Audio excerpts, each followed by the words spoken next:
everybody. This is Dr. Zarina, also known as Dr. Z. I'm here for our live broadcast, Rebound Health TV. Come on in, come on in. Welcome to the broadcast. Come and let me know when you're here. We're here today. We're going to talk about opioids and why are you still in pain, or opioids and why is your family member still in pain. We want to kind of get into that a little bit, somewhat not too deep. It's not going to be a really super scientific conversation, but I wanted to kind of touch base because I do get these questions a lot when people are like, well, I'm taking this, I'm taking that, I'm taking this narcotic, I'm taking this pain pill, but I still have pain. And I had to change this pill, I had to change that pill, or my doctor changed me to this or increased that, but I'm still in pain. And I'm here to talk to you a little bit about the real deal, about why you're still in pain and what things you can do to try to get yourself ultimately obtain your pain freedom. That's what I'm here, right? I'm your pain freedom doctor. I'm here to help you rebound your health. So that's what this conversation is going to be about. So go ahead. Welcome to the podcast. When you get in here, go ahead and share. Sharing is caring. Hopefully I'm going to go ahead and share this as well so we can stay on time today. I know that sometimes I can get long-winded, so I'm clicking in here. I am here, Dr. Zarina, also known as Dr. Z, your Rebound Health, your sports medicine, integrative medicine specialist, here to help you rebound your health and ultimately retain your pain freedom through my multiple programs in concierge medicine and my private practice, as well as other products and services. I'm here to help you ultimately obtain your pain freedom, rebound your health. You guys are my MVPs. Be your own MVP. And today we're going to talk about how to get through that if you be on narcotics or pain pills or different opioids and why you're still in pain. Okay, so give me 2 seconds. We're going to probably start here in about 2 minutes. I'm going to share this to my other page just so we can get the broadcast going. Hopefully we'll stay on task today like we talked about. And yeah, we'll get going. 2 more minutes. Hey everybody, thanks for joining me. Welcome to the broadcast. Welcome to the broadcast. This is Rebound Health TV, here with Dr. Zarina, also known as Dr. Z. Go ahead and let me know if you're here, if you're there on the broadcast already. Go ahead and say hi. We're just going to be very interactive, hopefully today, and give you some good take-home points is the main point here. I want to make sure that we kind of have a gist of understanding of why do we have pain, or a lot of pain even, and we're still taking these potent, strong pain pills or pain medications, but you still have pain. Kind of doesn't seem to make sense, right? So I want to kind of give you a little insight about that and why that may be. All right, so I'm just here clicking real quickly to to my other page, just to make sure that some of you that may be visiting on the other page didn't realize I'm on this page. And we'll get going in about 60 seconds here, okay? Sharing is caring, so go ahead and click share if this might be some helpful information for you, for your loved ones, for your friend, somebody who's taking pain pills or taking pain medication and they're still in a lot of pain, or maybe it's you that's taking some pain medication and you're still in a lot of pain, okay? So we're going to try to tease a little bit of that out, all right? And here about just a few more minutes, like I said, about 60 seconds or so more so, we're going to keep going here. All right. All right. I think we're almost good to go. All right, how y'all guys doing? Thanks for joining me, Dr. Alexia. Thank you so much. Hoping to learn a thing or two or 10 to help my patients. Absolutely. Thank you for coming in. Thanks to the broadcast. Welcome to the broadcast. Sharing is caring, so go ahead and click share. You can also click notification down in the box below. If you swipe up or swipe to the side, I can't remember which one, but that'll allow you to be notified when we come on some more each week to kind of bring you some more information, okay? So we are about a little past 5:30, so about 5 minutes past 5:30. So I'm going to jump right into it again. I am Dr. Zarina, also known as Dr. Z, your sports medicine and integrative medicine specialist, here to help you rebound your health, ultimately to obtain pain freedom through my different services, such as the concierge practice, medical private practice. Some of you see me in the practice, as well as videos such as these, speaking engagements, and other products and services. I'm here to help you rebound your health, okay? And help you ultimately attain pain freedom. So today, again, is about opioids, also known as narcotics, also known as pain pills, and wondering why. Hi, Amber. Thanks for watching. Thank you. How you doing? Welcome to the broadcast. Click share. Sharing is caring. Hopefully this information will be helpful to someone either yourself or someone else. But definitely want to know, why are we still in pain? Like I said, opioids is one way some people call it. Pain pills is another version of people call it, or narcotics. They're called all kind of all the same. And I'm not going to get super scientific, but I'll just say this. First of all, let's back up to the idea of what are opioids in the first place? What are narcotics? What are these pain pills? And what are they supposed to do? And that's why I want to get at that. So opioids are basically medication, obviously. They come in the pill form most of the time, but sometimes in patches. Some of you are taking opioids or narcotics in a patch form. And you may know someone has a patch, and that's kind of the other version of it that we typically will see it. They also can come as injectables. So you also can get them at pain medic. Hi, Dr. Vanessa. How you doing? Thanks for joining us at the broadcast. Thank you. Hi, Veronica. Thank you for joining the broadcast. Welcome to the broadcast. Come on in. Sharing is caring. Click share. Hopefully this information will be very useful, or a couple of one or two take-home points. So yes, they come in injectables. They come as pills. They come as patches. Those are the main forms of how these come. So you or someone that you may know may be getting in these forms. And essentially what they're supposed to do is take away the pain, right? And initially they do, which again, most of you, especially when it comes in the injectable form, because they hit the bloodstream a lot faster compared to a pill. But the pills hit you pretty fast too, as it relates to pain pills or in the opioid form. Hence, what they do is they bind to what we call mu receptors. And it's different neurotransmitters that bind to the mu receptors. There are three types of basically receptors of the brain that those pain medications bind to: mu, kappa, and delta. Mu is the most common one, or most used one receptor that a lot of the opioids and pain medications do. Did you just call me Veronica? I did call you Veronica. I know I said Ronnie, I think. Anyway, yes. Hey, thank you for coming to the broadcast, and go ahead and click share. It's caring. Hi, Dr. Lakeisha. Thank you for joining me. Welcome to the broadcast. This is Rebound Health TV, and we're going to talk a little bit about opioids and why we're still in pain. So yes, indeed. So sometimes you're like, so those are the three: kappa, mu, and delta. Okay, those are the main ones. And some of you don't care about the delta receptors or the mu receptors or any of that. You just want to know, okay, what's that all about? I'm giving you a little bit of science, right? Just for the sake of just, go with me for a minute. I'm giving you a little bit of science just so you can have a better understanding of, when I get to the point of why you're still in pain, it'll kind of make a little bit of sense, okay? So those are the three main. And the mu receptors, like I said, hey, Dr. Ashara, thanks for joining us. Welcome to the broadcast. Hi, Auntie Gloria, thanks for joining. Thanks to the broadcast. This is, again, Rebound Health TV, and also talking about opioids and why we might still be in pain. So anyway, so the science, we talked about the three receptors, mu, kappa, and delta. Don't repeat that too many times, but with the opioid medication, or with the binder, with the neurotransmitter are released, or the pain medication is released into the brain, it binds to that receptor. So that receptor then is what's responsible, once it's bind tightly to the receptor, that's what's responsible for releasing the endorphins that allow for that pain relief, okay? Oftentimes I tell people that it's important that we understand that pain is not doesn't live in a vacuum. It indeed is very closely associated with our mood as well, right? And our social, psychosocial aspects of our life. So it's something very, really important to remember as well. And when we think about that, as it relates to pain, when I talk about the pain center in the brain, it's very, very closely related in proximity to the amygdala. And the amygdala is kind of like our emotional center in the brain. And that would explain why when we talk about pain, and we see people that have chronic use of pain medication in some instances, that their mood would change. Even without chronic use of that, with chronic use of the pain medication, it could be just kind of a short period of time, depending on how you respond to those pain medications. You'll have, some mood changes as well, and that's kind of related to the anatomy, quite frankly, in the brain, and how those two centers closely relate. Okay, so example might be, I'm gonna give you a scenario of a patient, and this might sound like you or someone you know. So let's say I was in a car accident, and I was the passenger, and my name is Sarah.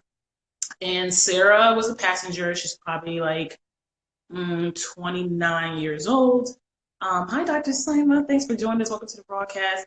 I'm 29 years old. She did have her seatbelt on, and she was rear-ended.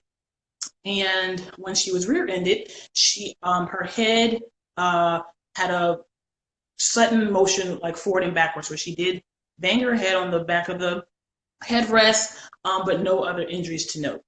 Then she went ahead and she did the right thing. She went into the urgent care and got seen. And when she was seen in the urgent care, they told her, you just have a muscle strain. You're all good, but follow up with your primary doctor should you have any further issues. And they gave her maybe some narcotics, right? Sometimes they give you hydrocodone, and they may give you a muscle relaxant. And they'll give you a few of those to kind of get you through a week or two, and then they'll tell you to follow up with your primary doctor. Well, you did that, and you're still in pain. And you're like, well, I'm still having pain from my accident from 2 weeks ago. I was seen in urgent care, but I'm still having pain. So they decided to do an x-ray. X-ray is negative. Then they decided to do an MRI. MRI is negative. Like some time goes by, MRI is negative. And then you're kind of saying, but I'm still in pain. What do you mean my x-ray is negative? What do you mean my MRI is negative? What do I do about my pain? So then that doctor, depending on who you went to, right, probably potentially renewed your narcotic medication. And at this point, maybe even renewed your muscle relaxant. So you say, oh, that muscle relaxant makes me sleepy. So you stop taking that. And then you say, well, that pain medication, it does help. It helps temporarily. It gets me, through the day. And then potentially, not always, like I'm very surprised at how some of you who've gone through this same scenario as Sarah actually didn't have any rehab. But let's say she actually got ordered rehab and she went to physical therapy. She did 4 to 6 weeks of physical therapy for her pain. And primarily she had pain in her spine, her neck and her back, but mostly her neck. Okay? And again, her x-rays and MRIs were negative, but she still had pain. So the physical therapy, she's going through that. She's getting some better. She's kind of like, I can't tell if I'm getting better or not. All I know is when I'm there, it feels good, but then when I leave, I just feel like it all comes back. So you ask her, Sarah, do you think you still need pain medication? What is your pain scale? And she's like, oh, when I'm in physical therapy, I'm doing that there. I'm doing pretty good. And I can get down to like a 2 or 3 out of 10 pain. But then as soon as I leave, Dr. Z, it's right back up to a 7, 8, 9, 10. So she's still on the pain medication. She's still on the opioids. She's still on narcotics. Now we're pushing now 3 months. You get into that 3-month period, you're kind of not in an acute stage right anymore. You're more in this what they consider subacute. And she's still kind of just going along, doing what she normally does. Not really doing any exercising, not doing any physical therapy. She probably feels a bit like a little lost, but one thing she knows is her pain medication. She knows her hydrocodone will help her get her through the day, through her work day. It will help her get home when she got those children at home, and they're busy and running around. She's going to take those pain pills too, and she kind of takes them every 4 to 6 hours. So that's kind of where she's doing there. Then Sarah finally is reaching that 6 months to a year mark, and now you're in the chronic stage. And now you, Sarah, or some of you that hear my voice, you are in that stage of chronic opioid use, or chronic narcotic use, okay? Chronic pain pill medication use. And you're wondering, I'm still in pain. So Sarah is still in pain. Many of you who come to see me actually didn't see me at between 0 to 6 months, or you didn't even see me or know about me between 0 and a year. I hope to change that. Part of what could have happened, and what I try to introduce in my practice, is introducing the idea of pain relief outside of narcotics and outside of opioids in that 0 to 6 months, in that 0 to 3 months. We're gonna, actually 0 to 3 months is sometimes okay, but that when you get into that 3 to 6 months, I like to be able to introduce other alternatives for you so that you can actually realize that no, I actually don't have to be dependent on the narcotic. Not to mention Sarah is now seeing me at a year in, and it was a car accident that happened almost a year ago, and she's still in pain, but she still takes opioids. You kind of say, that doesn't make sense, right? If you're taking opioid medication, taking their hydrocodone, the hydromorphone, even the tramadols that are considered, a cousin, if you will, of the narcotic, you're wondering, why do I still have pain? And again, that goes to the fact that where that is bounded to the receptor. And when, where is binding to the receptor in the brain? We talked about the mu receptor. But then over time, what happens is your body will build what we call tolerance or dependence. And dependence occurs much faster than tolerance does. It occurs much more rapidly than tolerance does. Tolerance, for the most part, is when the receptor that is binding to is desensitized. Let's say that is desensitized. Why? Because you have now in that chronic exposure, like Sarah. Sarah now is in a 6 months to a year frame where she's taking the narcotic and she's been taking it for a long time now. That's a really long time. Because truthfully, here's the big message here that some of you have heard before, but many of you really haven't. That opioids, narcotics, hydrocodone, those in those families in general, were never designed or never meant to be chronic use medications. That is huge. That is a huge take-home point. It might sound simple, but that's extremely important for you to understand and to really receive, because you or someone you know are taking short-acting medication, pain medications, and trust me, I understand the usage of them. I understand why they're being prescribed. I do prescribe narcotic pain medications on occasion, but they're not necessarily my first go-to, and they're definitely not something that I recommend my patients on when they get into the long-term or chronic conditions. Okay.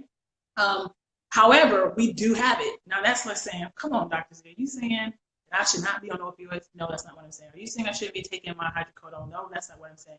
I am saying that you do need to understand what the point of it is. If you're just taking the pain medication, you're just taking the opioids or the narcotic, the hydrocodone, let's just use that as the example. You're taking the hydrocodone, the Percocet, whatever, and that's really all you're doing. Think, like, truthfully, you know, like on a day-to-day basis, most days out the week, the main thing you're doing for your pain is taking the Percocet or taking the hydrocodone. If that's the main thing you're doing, and you're 6 months, a year, 2 years, 5 years, 10 years, that is where I'm saying the issue is, because you're not doing anything, unfortunately, to actually address the root cause of the pain. That is what Dr. Z is saying. That's what Dr. Zarina is really saying to you today. This is not a bash against opioids. Again, I'm a pain medicine physician. My specialty, for those who don't know, is sports medicine integrated medicine. My background for residency, I finished my residency in physiatry medicine, which is physical medicine and rehabilitation. Then further with that pain medication, which is very, very strongly, heavily trained in pain management, as far as my background is concerned. And right out of residency, that's mostly where I worked, was pain management offices, if you will, or clinics. So my experience is very, very deep in this field. So it's not, you're not saying these things out of don't know what I'm talking about. I actually do, because I'm right in the trenches with you all, right in the trenches, right in the office exam rooms with you all. And I'm, you know, right there with you, actually, which prompted me to open Rebound Integrative Medical Group for you, because I knew that there had to be another platform that people are not always exposed to, unfortunately, to get them to their pain freedom. That was the whole point of opening up Rebound Sports and Rehab LLC. Okay. So hi, Dr. Shargan, everybody, y'all welcome. Thank you to the broadcast. I'm going to pause for 1 second and see if we have any questions. Again, hi, Dr. Lakeisha, hi, Ronnie, hi, Dr. Vanessa, hi, Dr. Alexia, all these doctors in the house. We really appreciate it. Hi, Ramona, thanks for joining, thanks for watching. Welcome to the broadcast. Hi, Ziada, thanks for watching. Hi, Shadi, thanks for watching. Go help. Sharing is caring. Hopefully you can share this. Click share, share, share, share, share. And hopefully this information can be useful to somebody.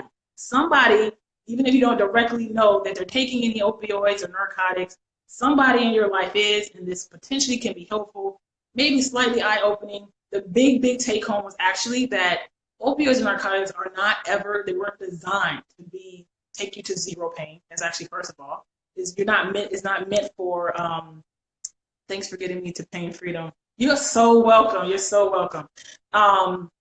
They're not designed to take you from an 8 out of 10 pain to a 0 out of 10 pain. That's actually not what they were designed. They were not, it was also designed to just, you know, have you pain free forever. The idea of pain freedom, as we've talked about on numerous occasions, and I will continue to press upon you because it's so much, this is what I'm so passionate about, is that ultimately the idea of pain freedom is pain freedom, pain freedom, pain freedom. It's a whole encompassing approach to you obtaining pain freedom. So that's why I said that Sarah example, that whole story about Sarah, the main thing that she was doing in her life really because she just didn't know better. She didn't know what else to do. She felt like she did everything right as it relates to, she went to the urgent care, she went to her primary care doctor, she went to a pain management doctor, they did x-rays, they did MRIs, everything was negative, but she still had pain. So what did? They wrote the script out for more pain medication.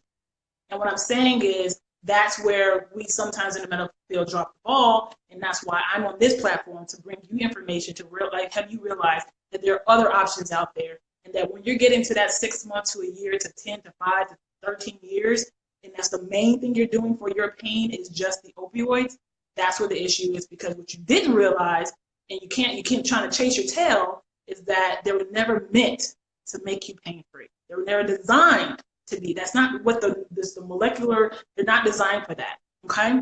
Another question, depends on the topic most have difficulty discussing and accepting. Very, very true. I would just touch on that again. I did talk about just briefly about tolerance and dependence. They are different, and I'm gonna actually say that next. What about opioids and lidocaine infusions? What are the benefits? Hello, my knee is more stiff than painful. Don't want to take meds. What is my alternative? Okay, so let me get to the first question. Thank you for both of those questions. Lidocaine is actually not considered an opioid or a narcotic. It actually is more of an anesthetic. And so what it essentially does, its main purpose is to numb whatever area that is the lidocaine is going to touch. Lidocaine is generally in an injectable form, a gel or a patch. And they can be helpful, but again, they're meant to numb the pain. Me, I do believe in those things that kind of get you to the next level. Sometimes it gets you to where I want you to get you to, but I never intend for those to be your long-term uses, because what I expect for you long-term, and I want for you to be on long-term, is for you to be an MVP, identifying what is your root cause, and I'm going to help. And, my purpose is to help you get there, help you understand what you need to do to get to long-term goals, long-term performance. Long-term benefits. Okay, so that's what we're going to talk about there. Lidocaine is a good question. There are some benefits, but it's more temporary. And then Beverly, you asked for stiffness. Don't want to take meds. What is my alternative instead of taking medication? A lot of things for stiffness is moist heat. I really talk about that a lot. Sometimes, because what will happen is the muscles tend to like moist heat. If it's inflammation, then it tends to like cooler things like ice and ice baths and things like that.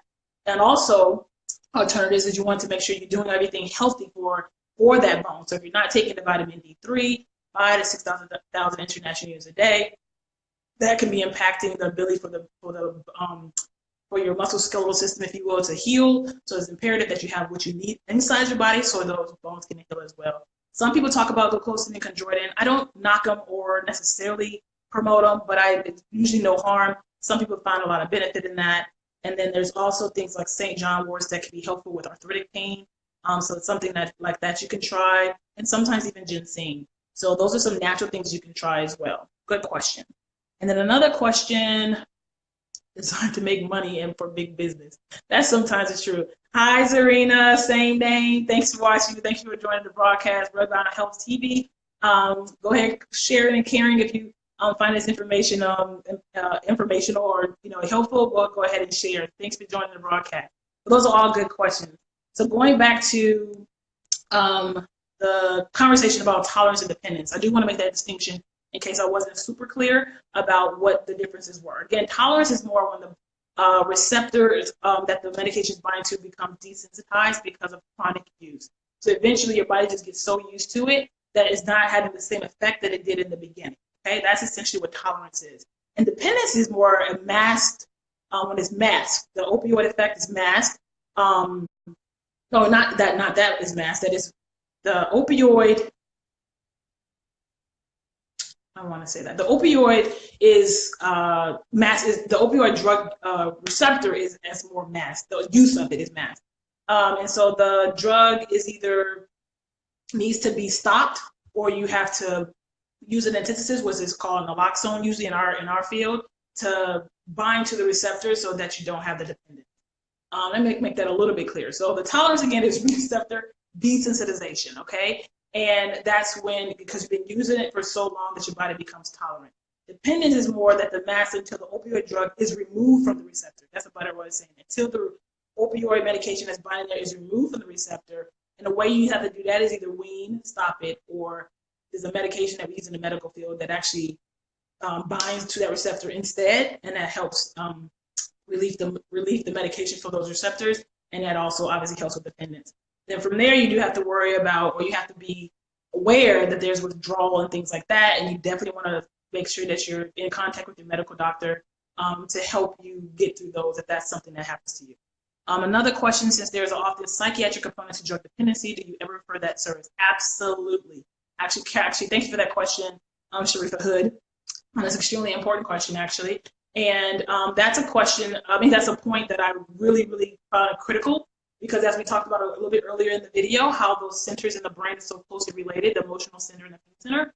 And so because of that, it's actually really, really critical that if you are on chronic opioid narcotic use, even if you're not in the stage of weaning, but you're just is management, it's imperative that you actually have that psychiatric, the psychosocial aspect is being addressed, because we can't address pain without addressing the psychosocial aspect. Something we call psychosomatic sometimes, and that's real pain. That doesn't mean it's when people